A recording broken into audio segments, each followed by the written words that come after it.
يا أيها الذين آمنوا صلوا عليه وسلموا تسليما شباب أكبر درود إبراهيم اللهم صل على محمد وعلى آل محمد كما صليت على إبراهيم وعلى آل إبراهيم إنك حميد مجيد اللهم بارك على محمد وعلى آل محمد كما باركت على إبراهيم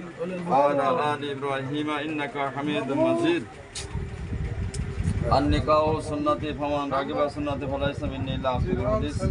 অধ্যকার দুলহান দুলহানের সহ আমরা উভয় পক্ষের আত্মীয় স্বজন সর্বাগ্যে আমরা জানাইছি মহান প্রভুর লাখ কোটি শুকরিয়া যে মহান রব্বুল আলামিনের অপার অনুগ্রহে আমরা একটি বেগানা পুরুষ ও নারীর মধ্যে শরিয়াত সম্মতভাবে মুসলিম শরিয়াত মোতাবেক বিবাহের কাজ সম্পন্ন করতে পেরেছে এই জন্য তার দরবারে তাদের প্রাণ ঢালা শুকরিয়া বলি আলহামদুলিল্লাহ। সাথে সাথে সেই নবী কুলের সম্রাট দুজাহানের কান্ডারি সাইয়্যিদুল মুরসালিন খাতিমুন নবী জনাব মুহাম্মদ রাসূলুল্লাহ সাল্লাল্লাহু আলাইহি ওয়াসাল্লাম কালামে পাক থেকে সূরা নিসা থেকে একটা আয়াত শরীফ তেলাওয়াত করেছে। আয়াতটিতে আল্লাহ রাব্বুল আলামিন